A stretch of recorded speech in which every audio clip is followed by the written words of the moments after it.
মানে বগার বগার চৌরাস্তা যাবো, টিকিট দিতে দেরি হচ্ছে, ভাড়া আপনার 400 টাকা। বাসের টিকিট কাটতে আসছি, এখনো পাইতেছি না। আলহামদুলিল্লাহ ভালো লাগতেছে, এবং যেহেতু যানজট নাই, এই প্রথম আমি এটা দেখে খুব ভালো লাগছে আমার কাছে।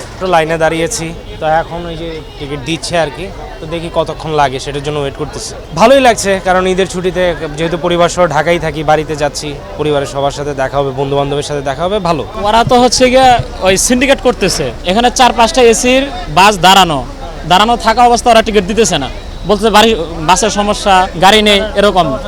তো বলক যে আমরা নন এসির টিকিট ছাড়তেছি 3টা, এসি ছাড়তেছি 1টা, তাও হয়, তাও বলতেছেন আমাদেরকে। অন্য কোনো গাড়ি নেই, ভালো কোনো গাড়ি নেই। হানিফ আসুক এই রুটে, আমরা চাচ্ছি যে হানিফ দেখ, অন্য কোনো কোম্পানি আসুক। ভাড়া বেশি মনে হচ্ছে না, কিন্তু আমাদের টিকিট দিতেছে না, 1 ঘন্টা দাঁড়ায় আছে, মানে একটা গাড়ির টিকিট দিছে মাত্র এতক্ষণে, অনেক কষ্ট করে আর কি। এনা যে সার্ভিসটা দিত বর্তমান ইউনিটেড ওই সার্ভিসটা দিচ্ছে, ওই জিনিসটার সুযোগ তারা নিচ্ছে। ভাড়ার জায়গায় বেশি হইলেও একটু সুস্থ মতো যাওয়া সবার চেষ্টা, হ্যাঁ ওনারা টিকিটই ছাড়ছে না, গাড়ি আছে টিকিটই ছাড়ছে না। আলহামদুলিল্লাহ ভালোই লাগতেছে, আর বর্তমানে যানজটের পরিস্থিতি আগের থেকে স্বাভাবিক মনে হচ্ছে, সেই হিসেবে মানে অনেকটা ভালোই ফিল করতেছি। এখন গাড়ি পাইলেই আর কি শান্তি, আর কি এখন যাওয়াটা শান্তি পাবো আর কি। না অবশ্যই একটা ভালো অনুভূতি, যেহেতু বছর শেষে একটা ঈদ আসে, আর এই ঈদে বাড়ি ফেরা মানে হচ্ছে সবাইকে নিয়ে একসাথে ঈদ করা, এটা অন্যরকম একটা অনুভূতি, যেটা মানে বলে ভাষায় প্রকাশ করার মতো না।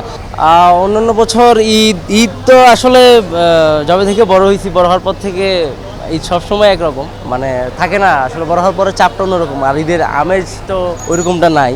আর হচ্ছে ঈদ যাত্রা যদি বলি, সেক্ষেত্রে হচ্ছে আমার কখনো আসলে ঈদ যাত্রাটা হয় না, বিগত আমার বাড়ি ঢাকাতেই, বাট প্রায় সময় আমি একটা বাংলাদেশ পরিবহন সেক্টরের সাথে আমার একটা সম্পৃক্ততা আছে, ফ্যামিলিগত আমার একটা বিজনেস আছে। বাট আগের বছর বা এর আগের বছর যে পরিমাণ আসলে যাত্রীদের চাপ বা হচ্ছে যাত্রীদের আসলে যে শৃঙ্খলা বা যাত্রীদের যে হ্যারাসমেন্ট, এবার আসলে ওটা দেখতে পাচ্ছি না। বিগত এবার গভর্নমেন্ট থেকে খুব সুন্দর সিস্টেমে আসলে ঈদ যাত্রাটা করেছে, এবং দুর্নীতিমুক্ত যেটাকে বলি আমরা, একদম দুর্নীতিমুক্তভাবে ঈদ যাত্রা হচ্ছে।